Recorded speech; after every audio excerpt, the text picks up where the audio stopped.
I am going to just focus a little bit on storytelling in business, and in particular how stories can really help bring people with them through a journey of change. I should introduce myself first. I'm Alison Esse. I'm the founder of the Storytellers. We started this business 12 years ago around my kitchen table. No clients, no products, nothing, but with a really good idea.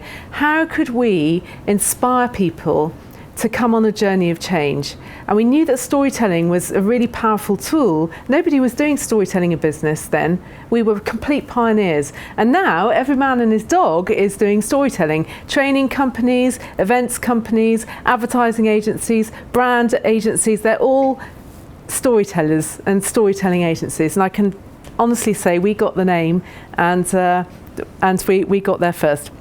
So I just want to talk a little bit about the power of storytelling and why it's so important.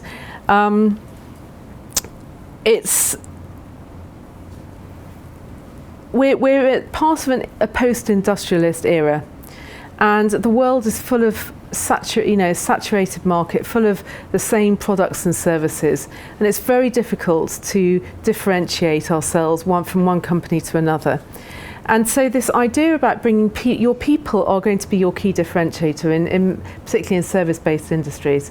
So it's really important that you can actually inspire people to come with you on a journey of change. And all companies are going through some kind of change, either driven by consumer behaviours or globalisation or technology. They're changing operating models. They're going global. There are many companies that are changing in an unprecedented kind of way. So really, it's really important to actually be able to appeal to the people who are delivering your brand promise, and help them to feel that they want to go on this journey and that they are going to be aligned to the ambition of the business and what you want to achieve. And at the Storytellers, we believe passionately that every business should have a very simple, clear and compelling, emotionally compelling corporate narrative, as a story of the journey that the business is on. They need to have an aligned leadership that are speaking as one voice, not just lots of different leaders who are all talking in a different way, but a really close-knit, visibly united leadership team. And they need to have leaders who are inspiring, who at the local level can bring their people with them on that journey of change, and have a culture of storytelling where you can share best practice, share what good looks like, and in that way inspire and motivate others to follow. And in particular, this whole thing about leadership and leaders being able to be good storytellers is about building trust and building a bond between you and an individual so that they trust you and they want to come with you on that journey. So we're just going to talk a little bit about the power of emotion, and there's no need to run out of the door because it's not a psychobabble, but the power of storytelling in actually creating an emotional connection, and the reason why emotions are so important in the way that we make our decisions and the way that we act and behave in business today. And there are a few concepts there that I'm just going to talk a little bit about, and I'm going to give you a few tips. But this is what we charge our clients rather a lot of money for. So I'm going to give you some practical hints and tips of how to construct a good story, a good corporate narrative. So you might want to get your pens out at this point. And how we can actually make it rational and an emotional journey to take your people with you on that journey of change. Before I do that, I just want to show you a short film that we made at the Story. We have a very creative team, and we as a culture change consultancy, we're quite unusual. We've got this sort of whole strategic side, but also an incredibly creative side. And we made this story. Has anybody here heard the NASA story? Yeah, it's quite a common thing. We've just created a little story to make the point about how important it is to have a really clear story to tell with a really clear vision, so that people can create a line of sight between what they're doing in the organisation and how they can contribute to success. Now it is time to take longer strides. Time for a great new American enterprise. Time for this nation to take a clearly leading role in space achievement.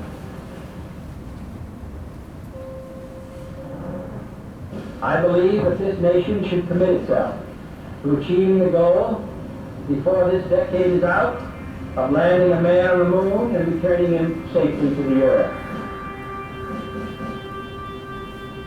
When Kennedy committed America to this audacious goal, no one could be confident that this was even possible. No single space project will be more impressive to mankind It would mean confronting previously unimaginable challenges. or more important for the long-range exploration of space. Back in 1961, NASA didn't know how to stop a space module being melted by the sun. It didn't know how to maintain radio contact over such a vast distance. And most importantly, it didn't know what it would take to get a rocket and its crew back to Earth safely.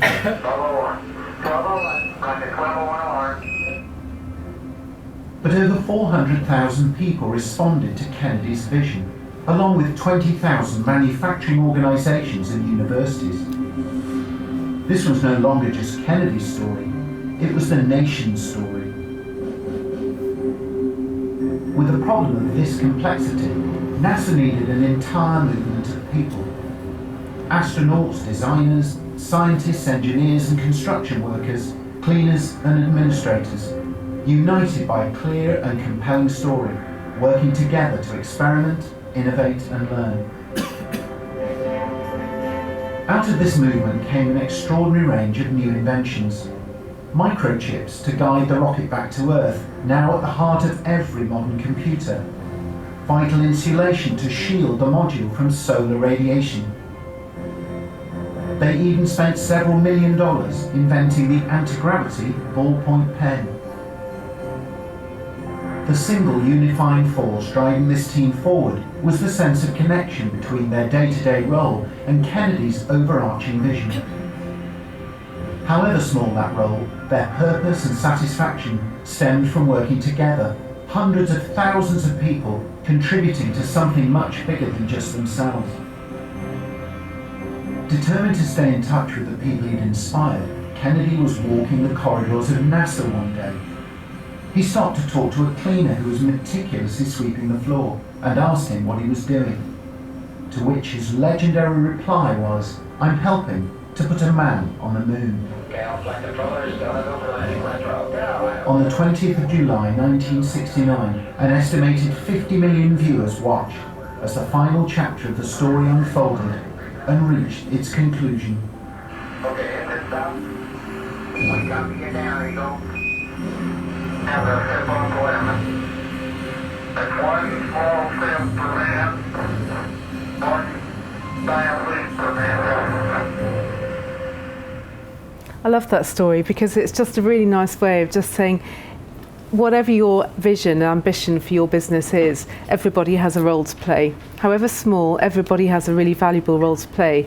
And it's really important that everybody feels that they're heroes of a story and that their role is valued, and it will make them much more engaged in what they're doing and want to be part of it. So I'm just going to start with talking about the concept of hero or victim. And it's quite simple. When businesses are going through change, people tend to resist change because they're usually sort of quite comfortable with the status quo. They feel that change can be quite threatening, and in fact our brain only really asks two simple questions of itself: is this going to help me or is this going to hurt me? And usually, because change is uncertain and people are a little fearful of it, they feel, oh, it's going to hurt me, so I'm going to resist it. And if they can't actually control the outcome, if they can't feel that they're in control or influencing that outcome in any kind of way, they will resist it. So it's really important that we help people to feel that change is not happening to them, but they are willing participants. And you talk about participation. They are willing participants. They're going to be the heroes of change, not just victims. It's not being done to them. So it's what we at the Storytellers do is help people by sharing their own stories of how they're contributing to that journey, contributing to that master narrative, the corporate narrative, to help them change victim status to hero status. And when people do change from victim status to hero status, you can actually almost palpably feel the energy and the sort of the discretionary effort that they're putting in. And so that's one concept that I just want to plant in your minds. The next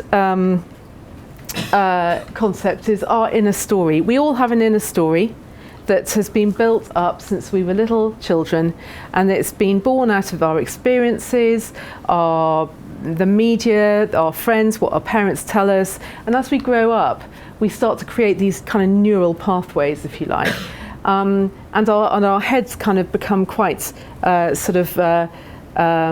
cemented in terms of what we believe in, what is our actual belief, and it's very, very hard to change. And I don't know if anybody here has got teenage children, but I haven't anymore because he's grown up. But when you get to sort of 14, 15-year-olds, they just go, no, I'm not going to do anything. I know everything.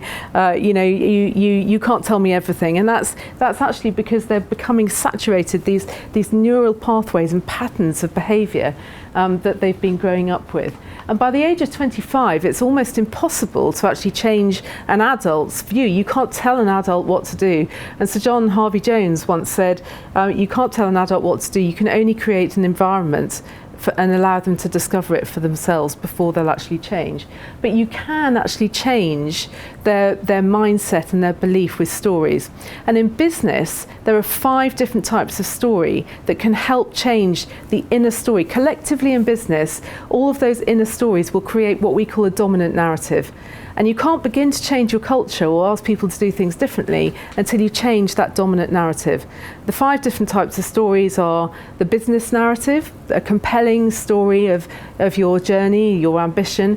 We talk about leaders' stories, the stories that leaders tell about how they are bringing their people with them on that journey, and how to personalise that corporate narrative and make it relevant and meaningful for their teams.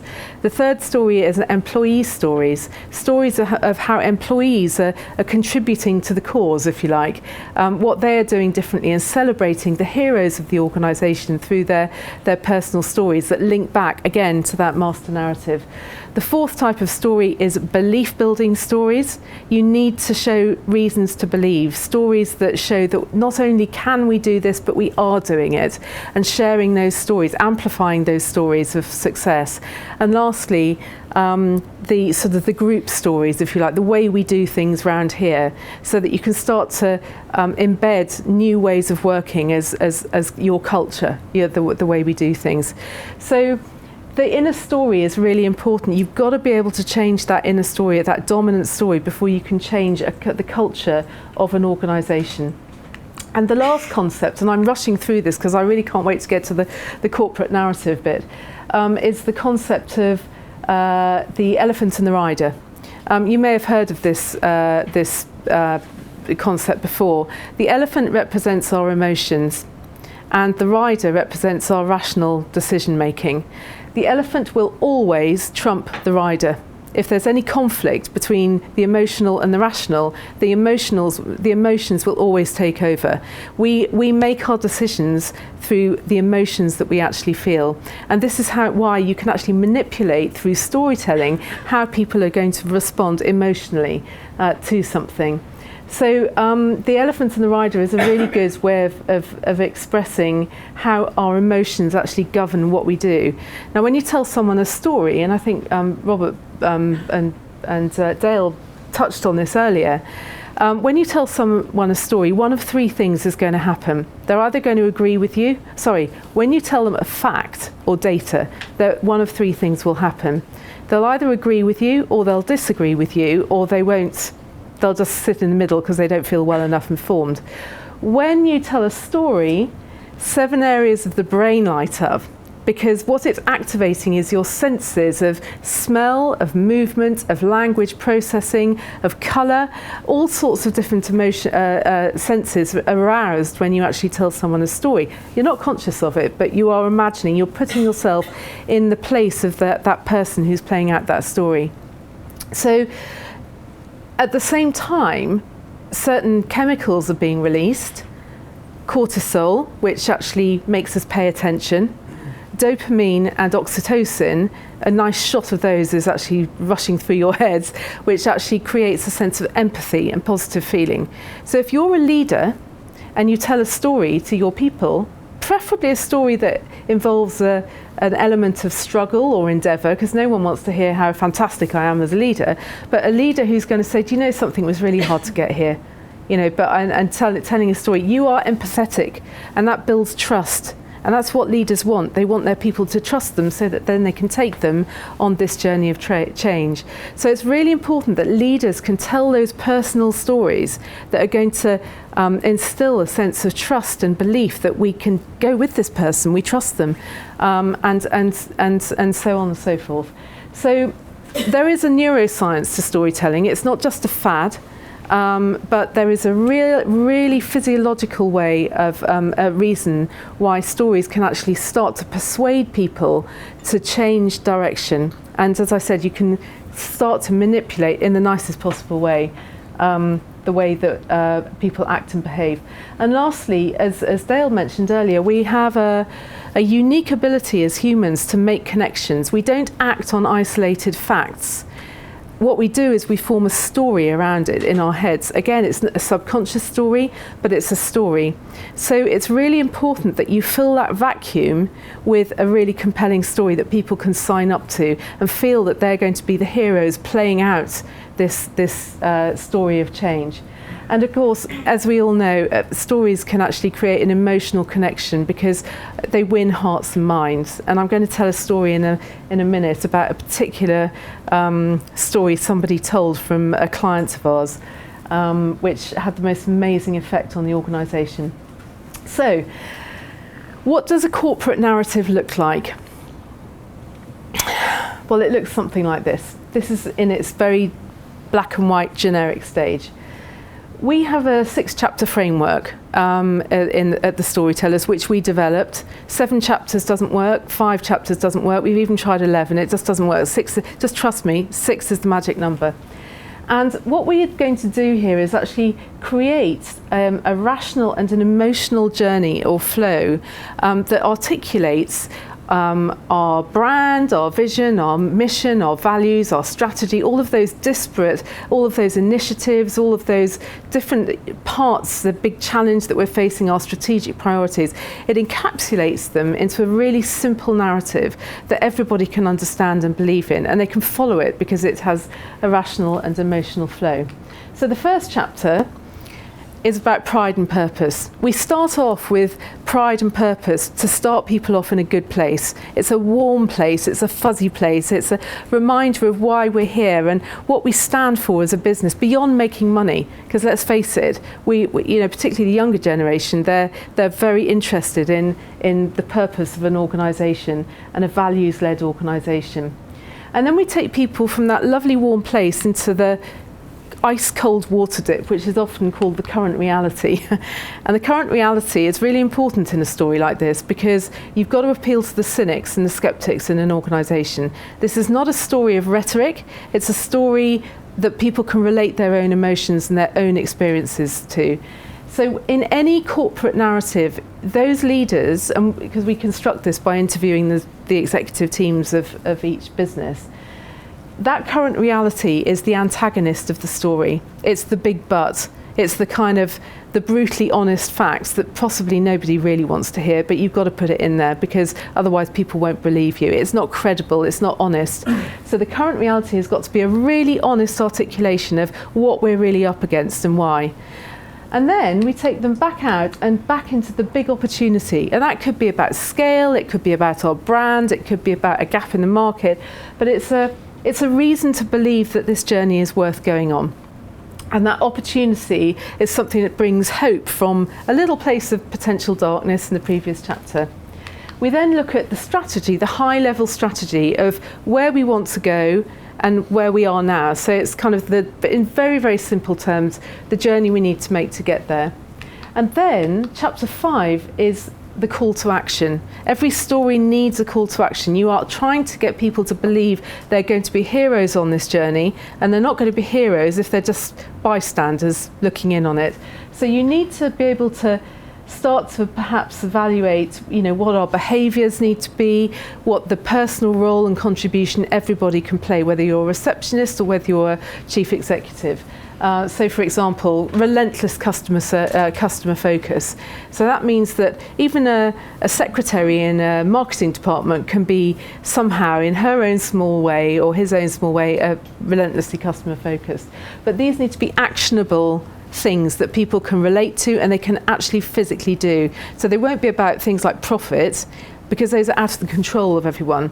But it could be about collaboration, it could be about efficiency, and it's just something that people can actually translate and interpret in a way that's going to resonate with them. And then the final chapter is the desired destination. What will success look like? What is our vision for the future? And what if we go on this journey and we all act and behave in this particular way because of the strategy, because of the current reality, what is the world going to be saying about our company, or what will the company be saying about our division in the company in 3 to 5 years' time? And while we're all doing all of this, back at the Storytellers, our head of inspiration is actually creating a really powerful visual identity that you can start to now, you won't be able to read the words on this, but those generic chapter headings have morphed into, this is for Greater Manchester Police, have morphed into Greater Manchester Police specific headlines, and then a very, very simple narrative that runs from chapter to chapter that takes you through where we are now, what the big challenge is, and so on and so forth.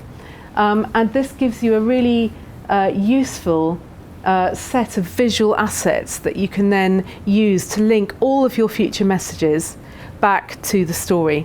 But the beautiful thing about this story is that it's really just 6 buckets that everybody can start to make sense of those, those initiatives that we bombard our organisations with, and all the messaging and the values, and then we've got a launch of the brand, but here people can start to place them within these chapters, and if it doesn't fit somewhere in this story, then we shouldn't be doing it.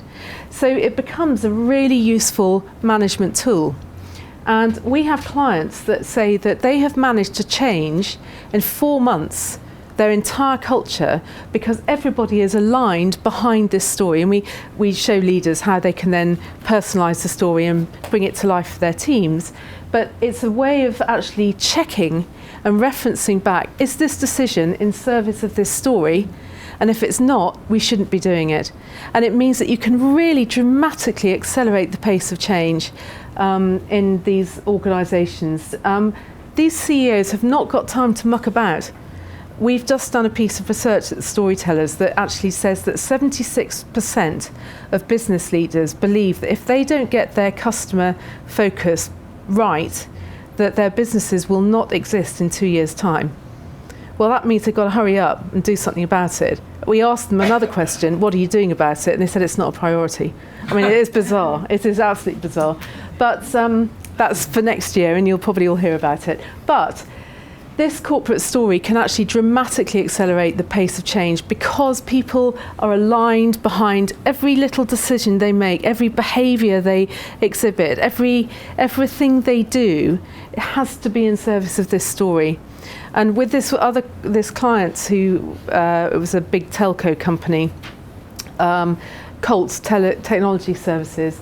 They said that when they went out to they have 15 European countries, and the work councils, you have to negotiate. It's quite tricky negotiating with work councils, particularly in France. I hope there are no French people here, but it's tricky. And they said that they got those work councils on board with this consistently because everybody was telling the same story. It was something that they didn't deviate from. It's not a PowerPoint deck where you can take out slide number 87 because it's not relevant to me. If you take out any of these chapters, the story doesn't flow. So this provides context for everything we're doing in the organisation. And when it comes to this chapter here, this call to action, what we ask leaders to do is to start to have conversations with their teams around what are we doing in our part of the business to make a difference, and how can we share the stories of success. And I just want to share, just before I finish, a little story from Intercontinental Hotels. We work with all huge companies. The more complex, the better. But they tend to be multinational companies, and you'd recognise all of the brands. We were launching their story, their 6-chapter story, as the big backdrop at their big annual conference. There were 350 leaders in the room, mostly male, and it was a very big event for them. And it was in the States. And one of their priorities in chapter 5, that call to action, was show we care. It's quite important you use language that isn't corporate speak. So show we care about our guests. And so we had the microphone and we were passing it around. Has anyone got a story about how we care for our customers? Just to get people revved up. I think we were talking about the Pride and Purpose chapter. And this guy took the microphone, big American guy, and he came out from the back of them, and he was obviously very nervous. And he told this story about how he ran this hotel. I can't remember what brand it was, but it was one of the Intercontinental Group's hotels, and it was located next to a medical centre. And he said there was a father and his son who came to the medical centre quite regularly. It was clear that the little boy wasn't very well. And the staff got to know him. He was coming week after week after week, and they were staying in this hotel. And one evening they were having their dinner, and the staff were chatting to him, and he sent this little boy up to bed. He was 12 years old, and he called the head waiter over, and he said, "I just want to let you know that my son is starting a really aggressive course of chemotherapy tomorrow. And he's really self-conscious, and he doesn't want to go through the whole losing his hair bit. So he's going to shave his hair off tonight. So, first day of treatment, just get it out of the way." And he said, "And because I'm his dad," I still get goosebumps when I tell the story, "because I'm his dad and I love him," he said, "I'm going to shave my head as well. So when we come down to breakfast tomorrow, could you not make a scene? Could you not make a fuss? Because this little boy is going to be a bit embarrassed. So, let's just pretend nothing's happened." So the head waiter was, he was gutted because he's got to know this little boy well. And he said, "No problem at all. That's fine." Went off up to bed, came down for breakfast, baseball caps, shaved heads, and nobody batted an eyelid. All of the waiting staff just carried on as normal. But 4 of the staff had shaved their heads overnight. And when this guy, the point of telling that story is because suddenly those words, "show we care," have got a human life at the end of it. And suddenly the weight of those words is so much more important than we must demonstrate excellent customer service. It's really about telling human stories that people can relate to. Everybody, a lot of people have got children or whatever. It's something that they can empathise with, and they can really feel for that family.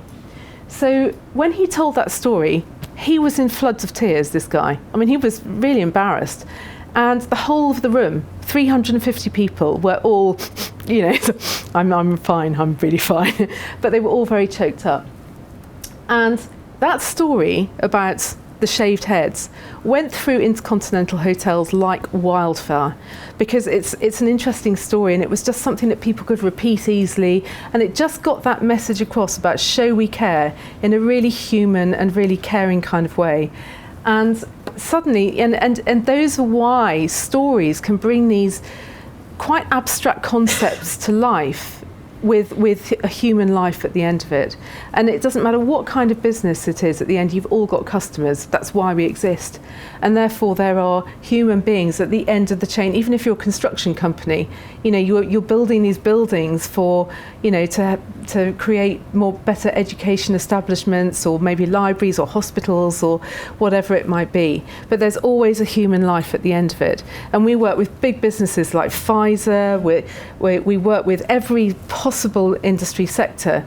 There is always a human at the end of it. So that's why we try and connect what people are doing in their business to the human element of change. And that, in a whistle-stop tour, I could talk for hours on this, but that really, I hope, has given you an idea of why stories are so important in business, how you can create a story out of your strategy, your strategic narrative, and how you can actually start to populate stories, and why neuroscience, why it's actually going to make a difference. that's it from me.